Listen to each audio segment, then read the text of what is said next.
Hello there, good evening, and a warm welcome to Nchezgo, right here on Kanele 97.7 FM, live from Kanele, Bokosiwan. I'm your host, Stephen Nkoma. All right, so tonight we feature one of Zambia's prominent political figures, a lawyer, author, and politician, Mr. Kelvin Fube Bwalya, which I would definitely need him to explain on that because we mostly call him a KBF and would want some quiet explanation on that. He's president of the Zambia Must Prosper ZMP, if you like.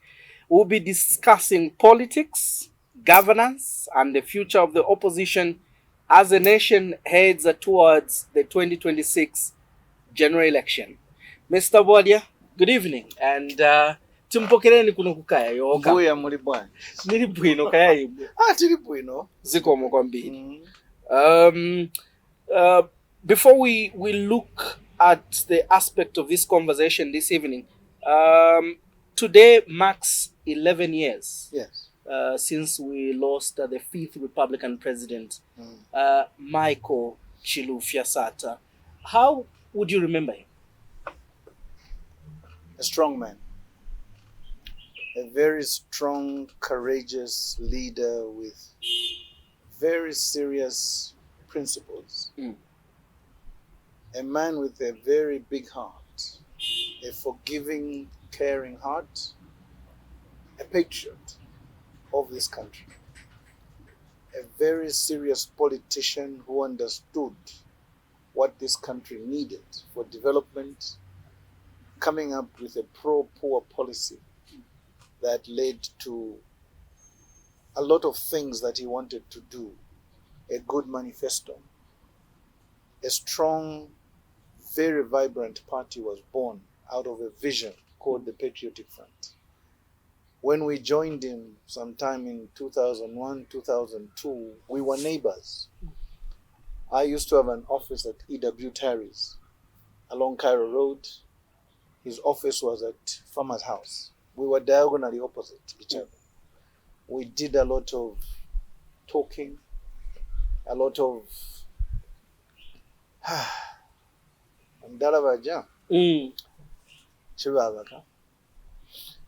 By the time we moved offices and we began to coordinate a bit more, we had formed an organization called Anti-Rigging Zambia, which we wanted to use to protect the vote. We realized that my elections, that time from MMD. And so this movement called Anti-Rigging was like a buffer to make sure that we trained the polling agents, we trained the monitors, and ensured that whatever we did now came to fruition in 2011 when we managed successfully to have him as president. Do you think this man is adequately remembered by this nation? No. A lot of things have happened in this country, and I want to challenge the movie makers. And by movie makers, I mean those who like telling stories through cinema and through graphics, through stories, through literature, that we've got a lot of stories to tell on the political scene, which we don't tell as Zambians. A character such as Michael Chilufya Sata requires a full movie because that's the only way you could explain it. We don't just need to be watching movies of Shaka Zulu. We want to be watching movies, Yama Love Scenes, the housewives of Hollywood, housewives of Joburg. No. We need sometimes serious documentaries, serious character movies where you see him in action. And some of us can tell that story because we know how we collaborated to make sure that Zambia gains that very important milestone of changing a government from the MMD, which had been in power for 20 years, to the PF. All right. So we need such characters to be remembered by films and literature. Okay. Yes. Let's talk about you.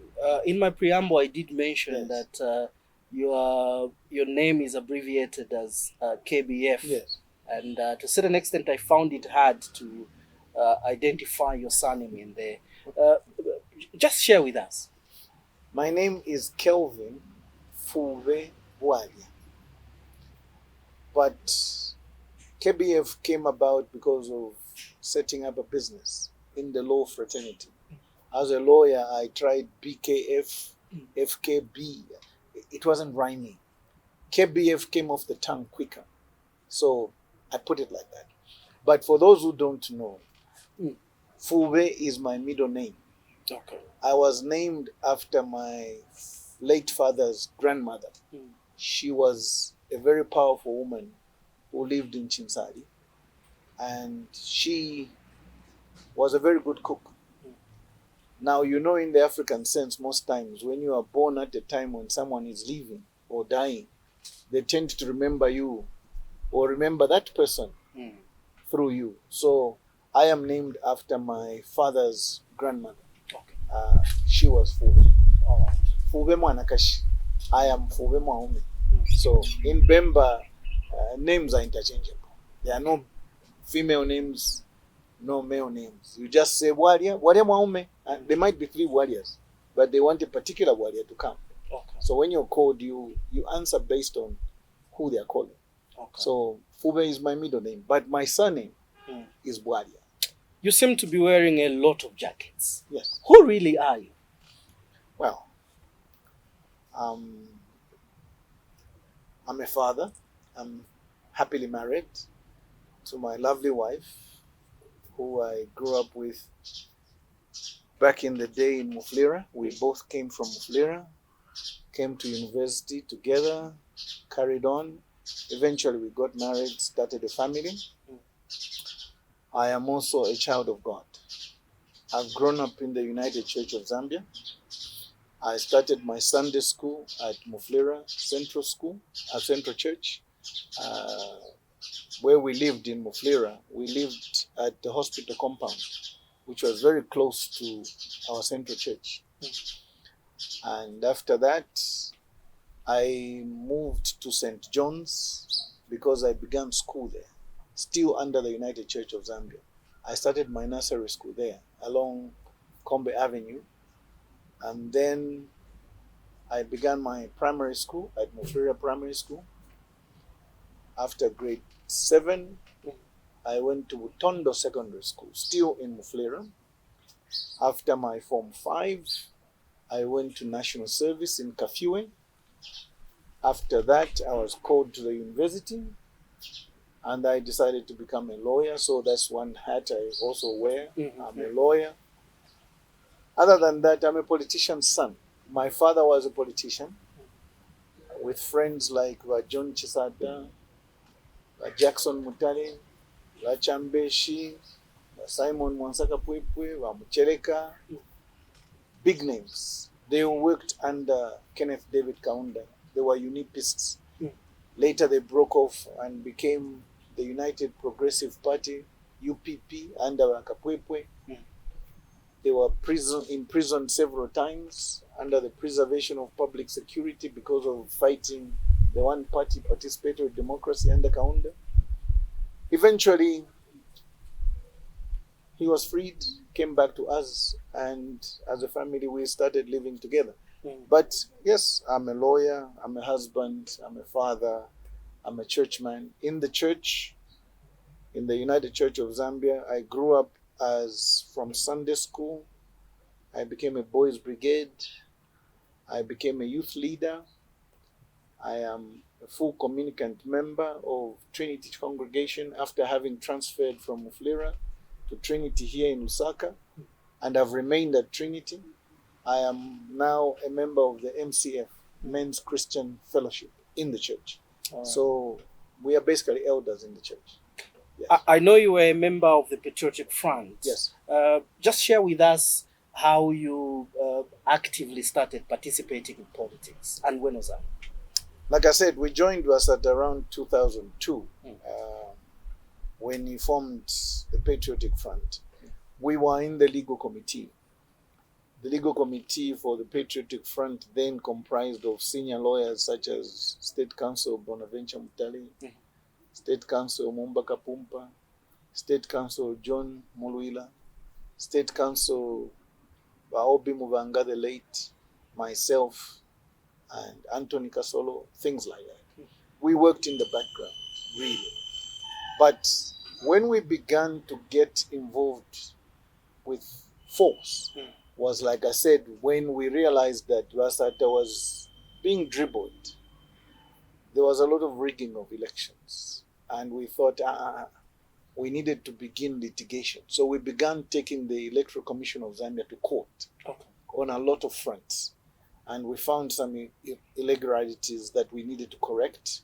We also began to fight to ensure that we got the right frame of mind in ECZ. But also, we began to teach and protect the monitors who were supposed to go across the country to protect the vote. Okay. That was my background. So we got very close to Ramdala Vasata, whose anniversary we're commemorating today in terms of death. And when he died, I think Edgar Chagolungu recognized that I was one of the pillars that Vasata relied on. My legal office was basically a de facto secretariat for the PF in terms of material, in terms of regalia, in terms of getting the message out there to teach and fight for what we thought was right. It became very intense at some times because everything we did with vigor and a lot of passion to make sure that Vasata got what he wanted.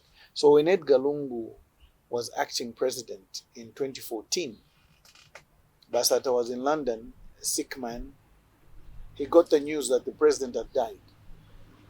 I was one of the first 4 people Edgar Lungu called to his home at Lewanika. He used to live in the ministerial compound. He was along the Lewanika Road there to go to his house. And he told me, we have lost the president in London. And he wanted my help now for him, for his candidature, to vie for the presidency. And he had a lot of portfolios. He was Secretary General.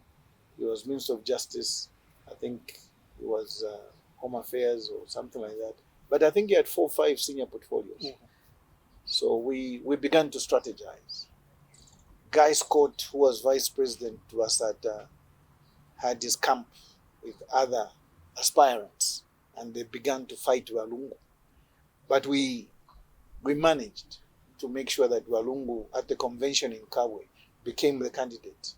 I wasn't alone. I was with people like Wasami Omukupa. I was with Wamaeva Inonge Winda. I was with people like the late William Sanda and others. People, maybe some of your opponents have continuously referred to that convention as illegal, as having just elected ECL by raising of hands. How legal is that process? Very legal. Very legal. If anyone has read the constitution of the PF, they understand that you can vote by either dropping in the ballot a vote or by acclamation. Now, in this particular instance, what we had was we only had one candidate, ECL. The rest of the candidates didn't want to come and participate because they were waiting for a convention to be organized by Guy Scott. But that convention was called by the chairperson. Mama Inonge Wina was the chairperson of PF. She convened the meeting. The meeting began with her authority. So what is illegal about that? There was nothing illegal. They tried to block us by trying to get an injunction. But we managed to get an injunction before them, stopping their second convention. And again, that's the story for another day. But we managed. All right. You were once a key member of the Patriotic Front. Yes. But later in 2021, you supported the UPND during that general election. Yes. A move, some say, contributed to their victory. Yes. What really motivated that decision at the time? And why was your relationship with the UPND short-lived? Also, later on, you went to form your own now, Zambia Must Prosper. Mm. What was the main reason behind this move that we are at today? Many people tend to forgive or forget the fact that between 2019 and 2020, the PF had put me on some trial, political trial. I was chairman of the competition commission for this country. I was attending a conference in Livingstone sometime in 2019, and they decided through the Central Committee to charge me for insubordination or for some other offense which I didn't understand.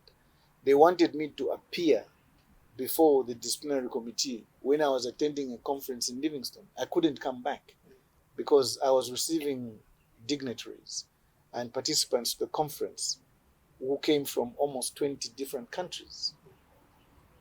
They saw that as insubordination, and they decided to carry on with the meeting without me. They expelled me. Oh. Whatever case they gave me. But the main case, as I understood it from reports in the Central Committee, is that I had told the late President Lungu and some members of the Central Committee, I had appeared on radio and television, and I had said that I didn't think that Lungu should stand in 2021 because, speaking as a lawyer, I felt that was a third term. He had already been elected twice. Once, first time was in 2015, second time was in 2016. And the provision of the Constitution provided, and still provides, that when a person has been twice elected and twice sworn in as president, he can't stand again. So I told them, I said, for me, I see this as a third term. How are we going to justify that a president has got a maximum of 5 years in office, where Lungu has stayed for 7 years, having taken over from Basad? If we give him another 5 years, that will be 12.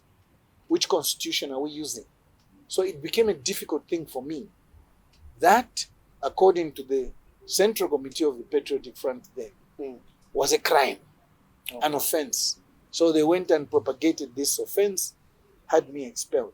Was it an in-house conversation where you uttered those words? No. I was very vocal about it because as a constitutional lawyer and as just a practicing lawyer, I felt very strongly. Remember, we had also fought against a third term bid against Bachilwa, and I didn't think we should repeat it. So I said, no. We can't do this. We've done this before. Bachilwa wanted the third term. And we said, no. Why? What's so special about Walungu? May his soul rest in peace. There was nothing personal there. I just wanted to uphold and defend the Constitution. And that's what we did. You supported the UPND. Was that the best alternative? After that? Yeah. After that, I was basically a free agent. I had no political mileage. I had no political affiliation. The PF had thrown me out. I was free. So you must remember, in this life, we are friends with a lot of people. The current president, Hakainde Hichilema, and me are friends from university. We have got a circle of friends. We know each other. So he sent emissaries to come and meet me and plead with me to help him. He realized my ability, and I said, okay, I'll help you, but I'm not joining you. What were the terms and conditions to this relationship? Basically, it was to help him because at that time also, let's flip. The PF had become toxic. They were not willing to listen to other voices. Second, they were pushing, in my view, a third-term bid for their candidate. Most importantly, they had become lawlessness. They had become lawless in the sense that they were promoting cadreism, thuggery, fighting, the disingenuous disrespect of the rule of law. Good governance had been thrown outside the window. Cadres were beating up civil servants, threatening permanent secretaries in their offices. we were on a downward slide against the rule of law. I thought that was wrong. So I strongly felt we needed to bring back order. The conditions you ask, when Hakainde Hichilema and myself were talking, we had 4 pillars. We agreed, 1, we should bring back the nation's unity, because at that time the nation had been polarized politically. 2nd, we agreed we'll bring back the rule of law. We agreed we're going to bring back good governance. And 4th, we agreed that we're going to have and run a meritorious government, meaning as long as you're a Zambian and you're qualified, you could be given a job or employment, or you could be given an opportunity. Obviously, those 4 pillars have been thrown through the window. Was there anything to do with the token of appreciation to you once the UPND formed government, having helped them? Well, we had discussed, and I was offered the job. Not once, not twice, many jobs. But I said I didn't want the job, because for me, I went there to help. But I also didn't want to be clogged up, because one of the conditions for getting the job, Hakainde Hichilema said, I must then collapse Zambia Must Prosper into UPND. In other words, I should kill my party. I should kill my political ambitions to support him. I said, no, I can't do it. I just came to help you. And if in future I don't agree with what you're doing, or the Zambians don't agree, how do I get out of this? If I collapse my party. Some weak people, some Nashalaneka political parties, yes, they collapsed their parties and they've joined him. So you won't hear of them. The UPND alliance had a lot of political parties at the time, but some of them have agreed to work under UPND, and they collapsed their parties in UPND. So right now they don't exist. They're just on paper. They have agreed to be subordinate to the UPND, which is unfortunate for democracy. You're saying the 4 pillars of your agreement were not met after UPND formed government. Yes. Do you regret supporting? Yes, I do. I do. Because for a guy who kept saying, Mwana, I've been arrested 15 times, the rule of law under PF is not working. So for me, help me. I'll come and instill good governance. I'll come and I realized, okay, avutika munzanga. So let me help him. But to come and do exactly what you were saying you want to do, I mean, you can see right now the arrests of people, especially to do with politicians, those that are incarcerated today, mainly from the PF. You've got Chitotela in custody, you've got Chilangwa in custody, you've got Bowman, you've got Malanji, you've got from Eastern Province, my young brother from Lumezi, Munia Zulu. Some of these are trumped up charges. Now we've got the latest one. The Secretary General of the Patriotic Front, Raphael Nakachimba, he's been thrown in there. Why? Because he expressed an opinion. Isn't this the rule of law that Zambians voted for in 2021? No. Isn't this what we wanted as a country? The rule of law does not mean go and start punishing all political opponents. No, that's not the rule of law. That's being vindictive. Hakainde Hichilema went into office with a very bitter heart, with a lot of vindictiveness. Because of those 15 arrests he had suffered. That's what he's doing now, is revenge. You don't, as a leader, go into office with a view of revenging. That is not leadership, Mbuya. No. That's not leadership. That is going into office to go and use your authority to punish. That is what we're trying to get away from. On the issue of merit, we agreed we're going to run a meritorious government. As long as you're a Zambian, as long as you're qualified, you remain in your office, or you'll be given job opportunities or business opportunities. Today, we have seen the ugly head of tribalism, and people are complaining. Why is it that everybody being appointed to senior positions is coming from one region or from one tribe? Is that what we fought for? Is that merit? Are we saying to the Zambians that the only qualified people come from one region, come from one tribe? That's not fair. No. We've got educated Zambians across the board. And we want those Zambians to have equal opportunity, equal access to business. That is not happening. And when I saw that, I realized, my friend has gone off the tracks. I know that now with proof that there is a sense of discrimination against one section of Zambia. That is not correct. No. Of course, there are those that have come out Yes. and now they are saying mostly those that are practicing this vice, so-called tribalism, are not arrested or held accountable. But those who try to speak against this particular act are the ones being punished. Do you share the same sentiment? Yes. Look at my young brother Chimba Kambui. My young brother Chimba Kambui suffered that fate. He was convicted for hate speech or whatever they call it, in trying to appeal his case in Kasama and other things. He lost 2 brothers in a terrible road accident. I mean, for just speaking against something. Maybe the problem with Kambwili at the time is he spoke without evidence. But he saw it like he was being prophetic. I am speaking with evidence, which I can tell you that today we've got over 400 civil servants, senior civil servants, who have been removed out of their offices in government and parastatal and surrendered back to PSMD, doing nothing, but they are being paid. I have got that evidence. So I can speak as a fact. I know that some policemen have been transferred and removed from their positions purely because they come from a certain region. I have got that as evidence.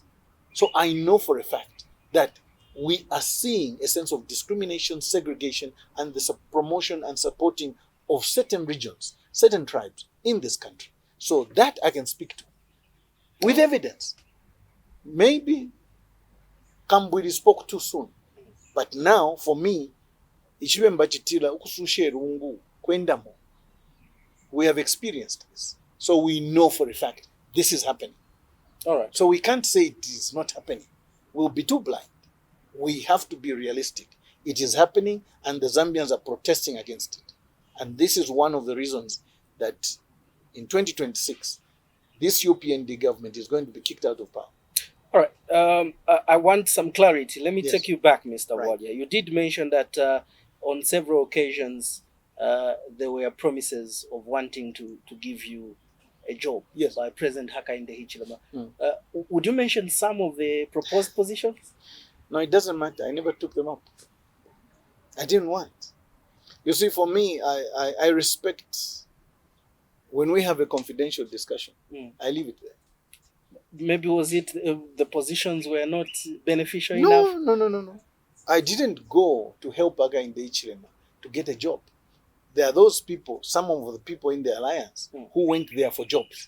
Those are the ones he's gone with. I didn't go there for that.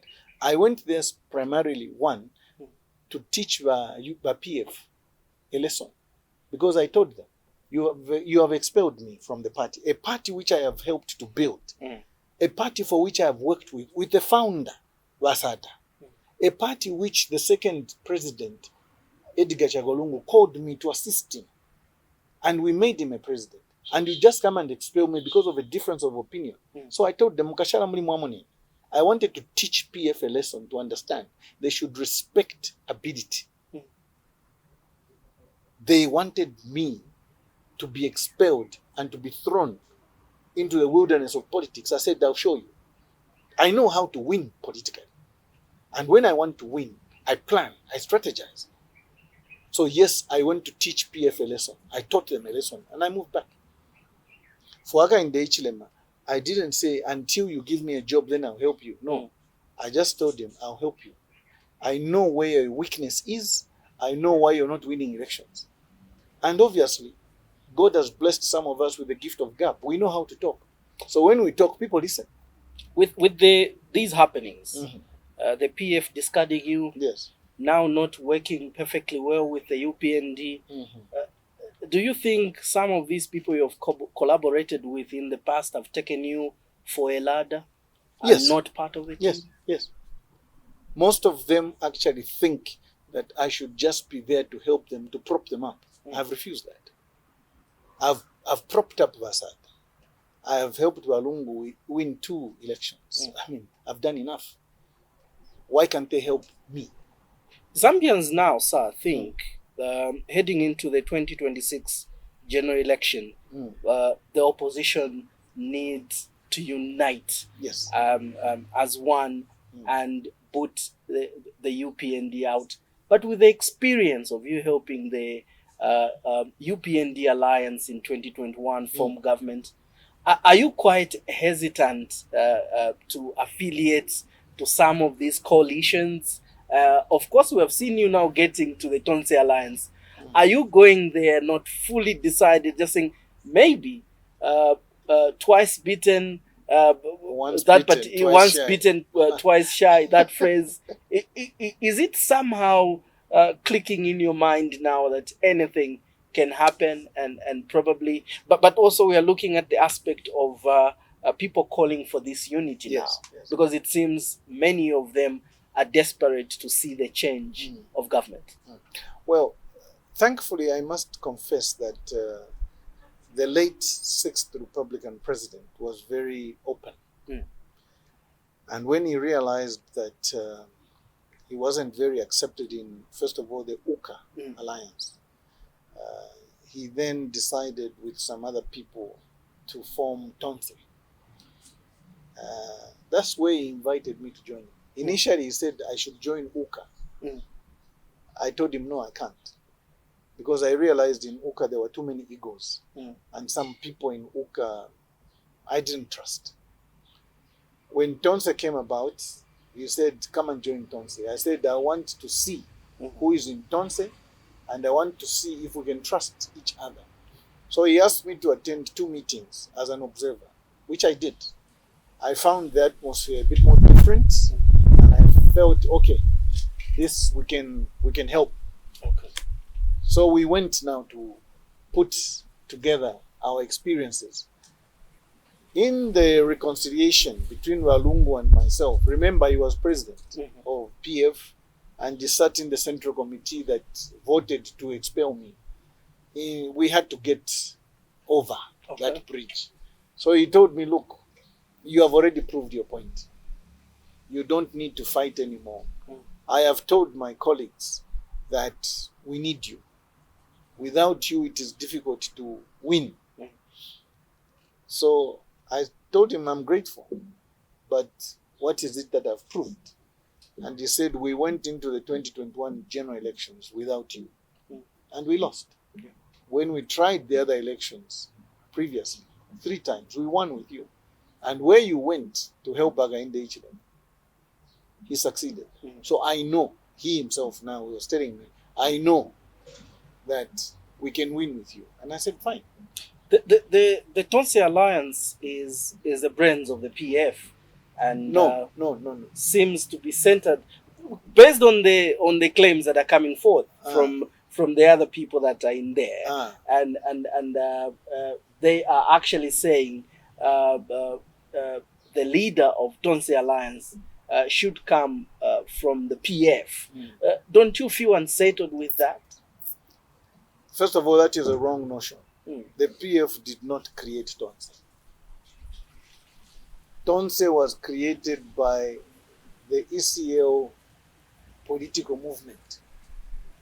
ECL moved out of UKA as an individual, and he carried with him a certain aura, having been a former president, and obviously his experience, his network. He moved then to form Tonse with other political parties, not PF. No, that he made very clear. He wanted those who believed in him, wanted those who believed in his vision to move with him. If PF felt that they could move with him, then they could apply, which they did as a political party. And when they applied, that's how they became part of Tonse. But Tonse is not a brainchild of PF, no. It was a brainchild of ECL and some of the people that worked with ECL. That's the correction I wanted to make. Do you see a possibility of its leader, this alliance, coming from any other political party? Yes. Apart from this other grouping? Yes, because PF right now, where is PF? I mean, the truth of the matter is PF doesn't exist as we know it. PF has been hijacked by Chawinga. First of all, it was Mao Sampa who had that convention. And then Chawinga also took over. They've been trying to get the registrar of societies to give them back PF. They've gone to court several times. They're still in court. As a politician who understands the thinking of Hakainde Hichilema, there is no way this UPND government is going to let go of PF. So there is no PF. Okay, fast forward. Let's assume... There is PF in the Sudo as an organization controlled by Chavinga. But as by extension, Chavinga is controlled by the UPND. All right. And if you've heard, Chavinga has already put it on record that PF, his PF, is already in an alliance with the UPND. Now, how can an opposition be in an alliance with the ruling government and you expect to topple them? It doesn't make sense. But that's where we are right now. All right. Let's assume you pass through all these hurdles that you're going through as the opposition alliance. Right. And sadly, you are not picked either as its presidential candidate or running mate. Right. Would you still support the movement? On two conditions. I've already said this. If the person picked to stand against Hakainde Hichilema, I believe that he can win us an election. Yes. I'll support that. If I think that person cannot beat Hakainde Hichilema and we cannot through him beat the UPND, no, I can't. Because this is a one-shot chance. We don't have to miss. Mazambians, we don't have to take chances with this one. This one is a penalty. You get your best player to shoot. So we've got to be very careful. Also, speaking about PF, them trying to cling on to the fact that they're an anchor party or the presidential candidate must come from them, they lost elections in 2021. So how can they justify that? We need this alliance to work. So whoever is going to be chosen by the alliance must be a candidate who can win, not necessarily coming out of PF. All right. Let's move on, sir. The elephant in the room now is load shedding. Yes. The energy sector in Zambia is struggling quite a lot. Very true. A lot of businesses are either shutting down or struggling to survive. Right. And these are stories we've heard government come out and say in June or whatever month, power will stabilize and all that. Seems nothing is happening. What alternative do you have in this aspect? Well, first let me say that at Zambia Must Prosper, we've got 5 pillars on which we want to build our economy going forward. Okay. In our manifesto, these are major policy issues. Number 1, energy. We understand that no country can develop business, industry, agriculture without energy. And by energy, we mean electricity and petroleum products. Number 2, we need quality infrastructure. We need good roads. We need quality hospitals, clinics. We need schools. We need a whole lot of range of infrastructure, housing, communication towers. All the infrastructure that we need in that regard has to be top quality, because any investor coming into Zambia who is going to fail to communicate back home, or who is going to fail to communicate to his office doing things, who can't travel, is going to have difficulties in investing in this country. Remember, infrastructure such as road networks, rail networks, these move goods and services faster. They move drugs to hospitals, and businesses moves up and down. Also taking advantage of our geographical location. We've got 8 neighbors around Zambia. We sit in the center. So we can have a lot of rail lines crisscrossing into Botswana, Zimbabwe, South Africa, Tanzania, DRC, Malawi, passing through Zambia. We take advantage of that. Even for the road networks, it's the same thing. Why haven't we done that? So it's energy, infrastructure. Third, mining. We are historically a mining country. So we know that without mining, we can't do anything. We've got a lot of minerals here in this country. So we've got to expand these things. Number 4, in our area of expertise and expansion, agriculture. This country is 752,000 square kilometers, most of it arable. We've got 40% of the SADC water bodies, freshwater bodies, living and sitting in this country. How can we not employ over 10 million, 12 million Zambians into the agriculture sector? It's a very important area. All these things put together, then we are going to have industrialization through SMEs, which is the fifth pillar. We need to attack those informal sector employments, because without energy, without infrastructure, without all these things I've mentioned, the small scale will not develop. So these 5 pillars sit at the core of the Zambia Must Prosper manifesto. You asked me about electricity. Yes. Our first thrust is to reconsider and every exit clause we can use in the current agreements we have with the selling of power. Because I don't believe, as a president of this country in the future, that I should be selling power at the level we are selling it to our neighbors when Zambian industries is being harmed or destroyed. You can't do that. That's not leadership. That's foolishness. Nobody does that. You can't do that. You've got to go and tell Namibia, DRC, or whoever we're selling power to and say, we're sorry, Botswana, we can't. We also need the power. So if we're selling out of a box of 100%, we're selling 50% of our power. Let's start selling only 30% if we need to sell it. Because for me, I don't want the Zambian industries dying. Is it possible to end load shedding? Yes, it is. How? First of all, this natural sun that we have, we must take advantage of it. So the solar panel industry has to grow, but we have to improve on it. Because sometimes when there's cloud cover, we may not have enough of that solar power. But also, solar power means we need batteries where to store the energy before it's discharged or distributed.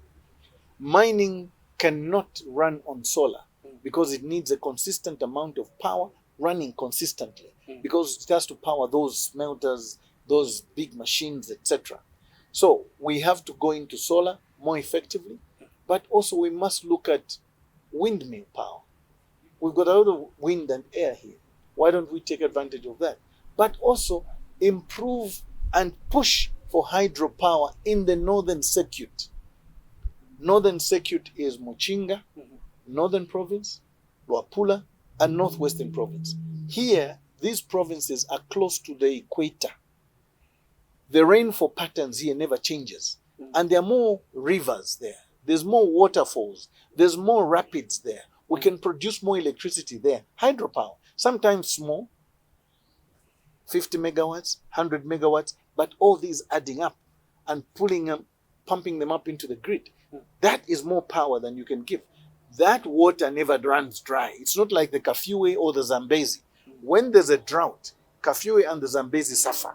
That side, there's enough rain. Why? Because it rains 7-8 months of the year. So the water levels there are still constant.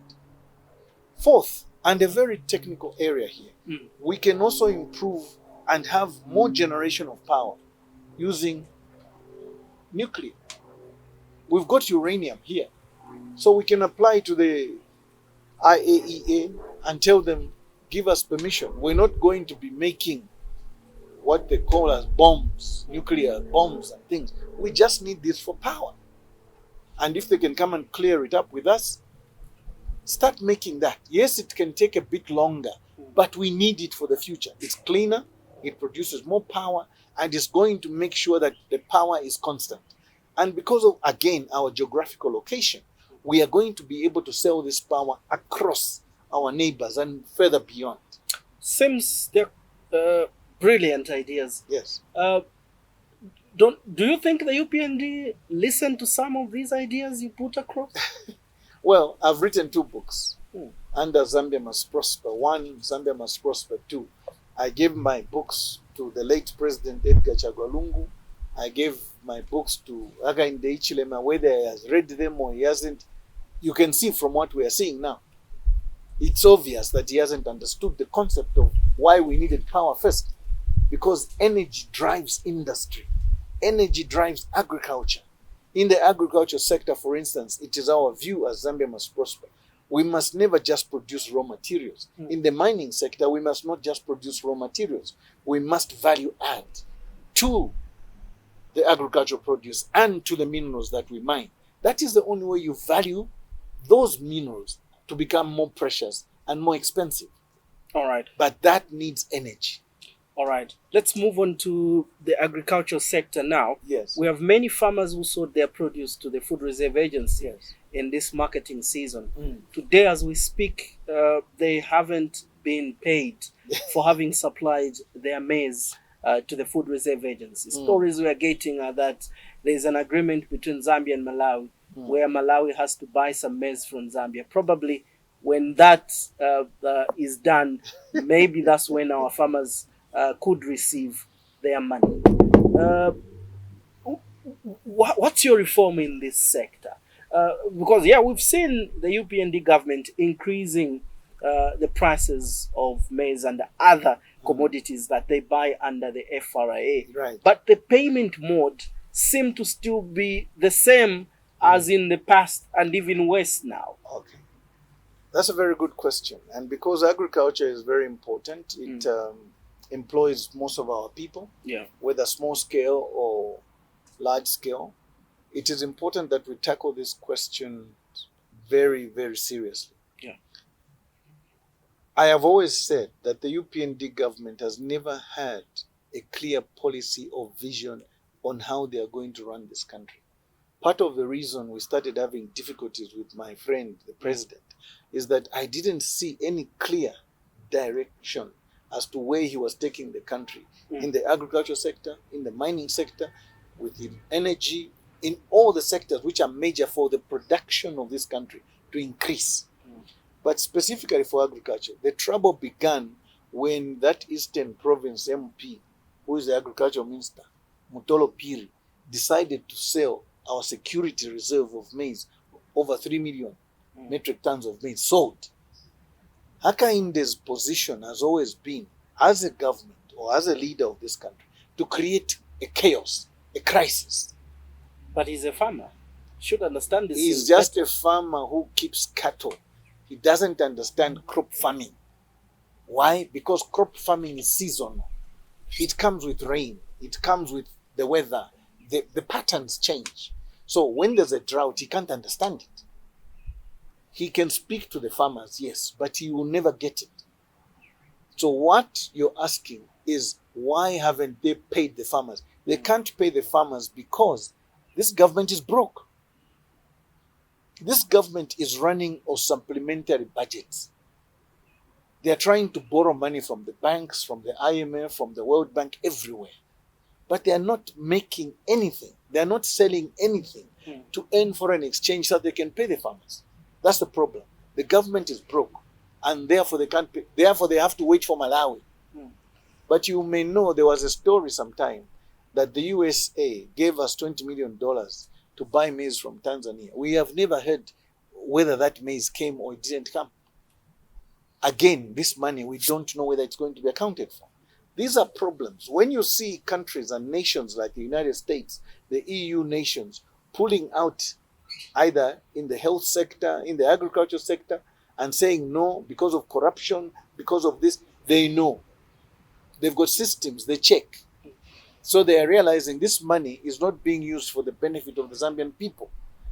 The American ambassador, Michael Gonzalez, is on record saying that they have enough information to indicate that money is going to the Asian banks, over 3 billion annually, is being lost in this country due to corruption or the lack of paying taxes or some fraudulent activities. The FIC reports are there. We have read them.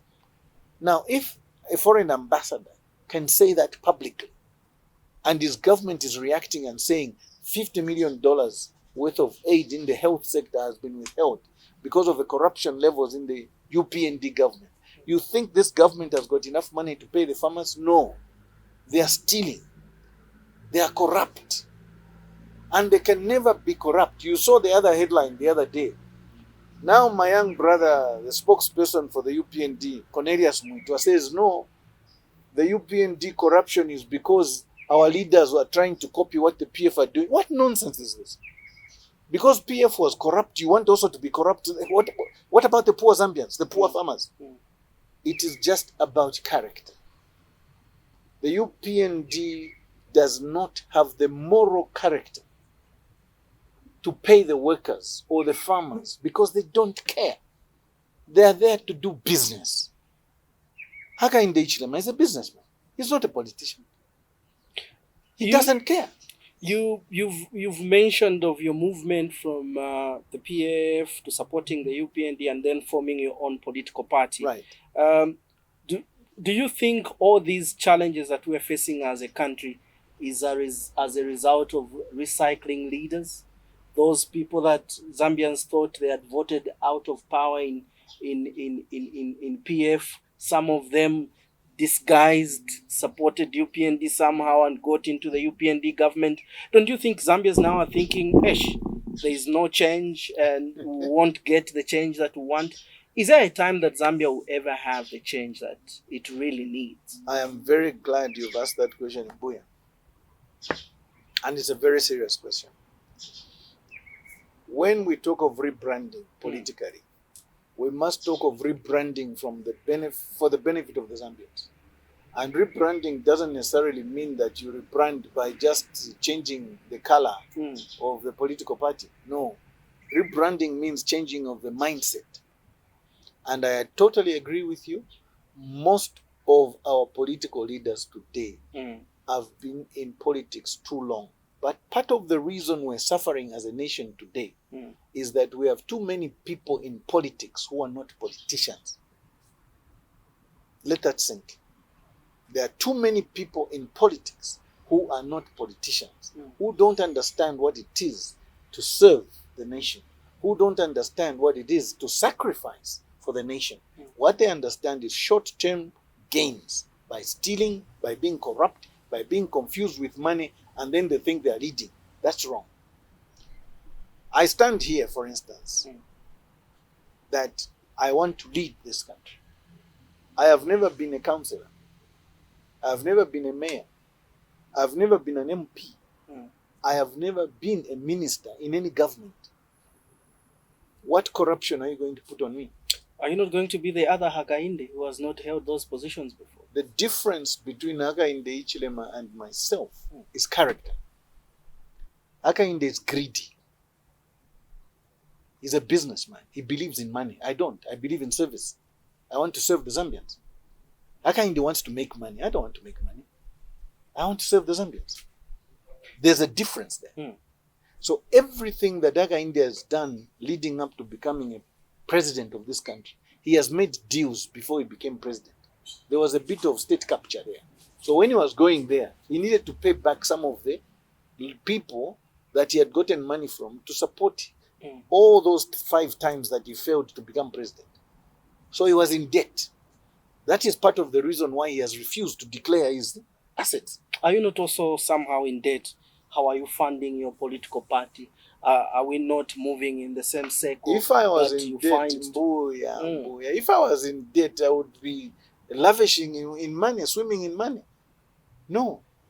Zambians now believe that politicians behave like you're from the same mother. No, not to this one. This politician wants the Zambians to know that we are here to serve you. We are here to make sure that you live happily.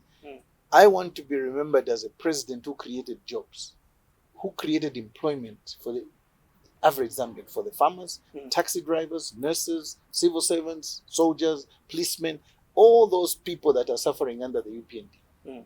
I want to create employment. For the industrialists, I want to create employment in industries, in mining. We've got a plan. We've got a vision. And that's the difference with Hakainde. Hakainde never had a vision. His vision was to get power at all costs and to go and do business in government. That is not a leader. He also claimed to have a vision, not like the visionless ECL in his understanding, Mm. and now you're referring to him as well not having a vision. Are we going to ever have a president who will have a vision I have for written Zambia? 2 books in Buya. Mm. I have written what I want to do. Have you ever seen anyone amongst the other people trying to vie for the presidency who can show you clearly what he wants to do for this country? I have 2 books out there. Go and read. Go and read. I have seen a lot of other leaders popping up and saying, I want to be president, I want to be... Ask them, what is your manifesto? What are you going to do when you get into power? Me, you can hold me accountable and say, you said you'll do this. And I'll say, yes. My manifesto has been summarized from the 2 books and I've put it out there. The others, no. This is why Zambians must be very careful as to who you elect leader. Let's not go by the fancies and whims of, no, this one speaks well, no, this one seems to be a well-educated. It's not about education. Leadership is not education. Leadership is about character. When the Kaundas were coming into leadership, All right. they were not very educated. Kaunda was just a teacher. All right. Yes. Mr. Fube, Mr. Bwalya, please. I almost forgot. There is one big aspect that if we don't talk about it, then this interview is as good as useless. Yes. We are heading to the general election in 2026, just a few months away from there. Now, we have seen the processes that lead up to this election. Some of them have already taken place. Others are now taking place. But still along the way, there have been complaints of some officials from the Electoral Commission. People are perceiving them to be UPND loyalists to a certain extent, and they are quite hesitant, if at all, they will provide the elections, a free and fair election that Zambians are looking forward to in 2026. Currently, we are talking about voter registration. Surrounding this whole process, what observations have you made? Is it possible that we can have a free and fair election and see either you or any of those vying for these positions being elected as president and these other positions? The Electoral Commission of Zambia is supposed to be an independent body. But as we sit here, I cannot confirm if that position is holding. It is true that most of the officials of the Electoral Commission of Zambia, the composition today, are UPND cadres. I know that. I know that. It is worrying for us as opposition, but we shall hold them accountable. Very soon, we shall be engaging the ECZ.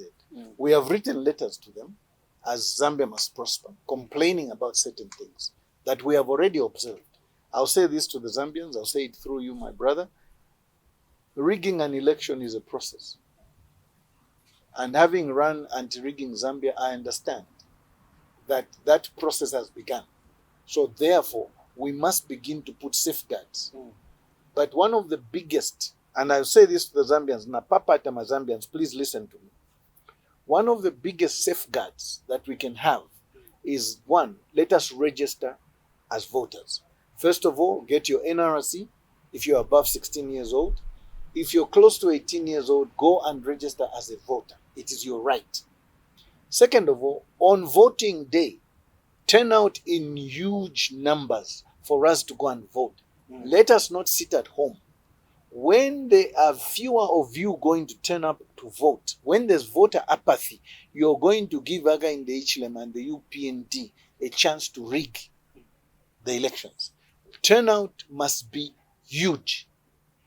That is why that 3.5 million voters, that new voters, that the ECZ is looking forward to register, for us is a welcome move, because we want to see that those voters exercise their right, plus the other voters that are already on the roll. So we need the Zambians to register.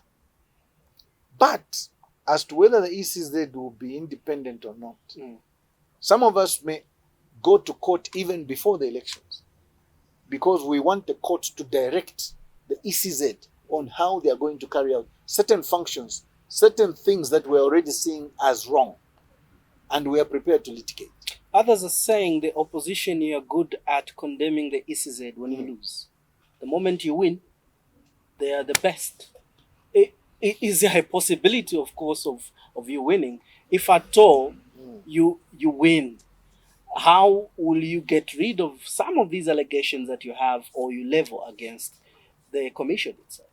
Well, it's difficult to say that the commission is going to be free and fair. It is difficult equally to say that we're going to get a free and fair election.